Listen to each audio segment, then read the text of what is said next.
అసత్యంలో మాట చెప్తే మళ్ళీ మాసం వచ్చి అడిగిందంట ఎవరు చెప్తారంట పికాక్ పికాక్ అంటే ఏంటంటే పికాక్ అంటే ఏం చెప్తారు టీచర్ ఉండి ఇట్లా జుట్టు అందుకొని నెత్తి వాడు పీకితే మేడం పీకక్ మేడం అని చెప్పింది. పీకక్ మేడం అంటే వెరీ గుడ్ అన్నాను.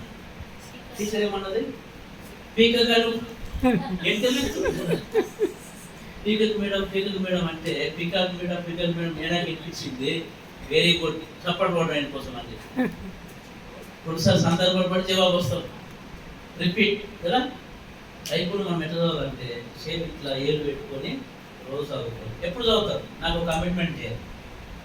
ఇప్పుడు నేను కూడా పాస్టర్ కాబట్టి మీరు బైబుల్ ఫాలో అవుతుంది కాబట్టి మీ టైం ఎప్పుడు ఎందుకు చెప్పుకుంటున్నానంటే మీరు ఇచ్చిన టైం దేవుడితో ఇచ్చినట్టు కదా, నాతోటి కాదు. మీకు ఎప్పుడు వీలవుతుంది? ఈవినింగా చెప్పాడు నీరు సమయం మీకు ఎవరు అవకాశం వాళ్ళు ఎవరు చాయిస్ వాళ్ళది చెప్పు. ఓకే నీకు స్కూల్ వచ్చిన ఓకే నీకు ఎప్పుడు అది టైం. చాలామంది ఈవినింగ్ సమయం, సాయంత్రం, నైట్, ఉదయం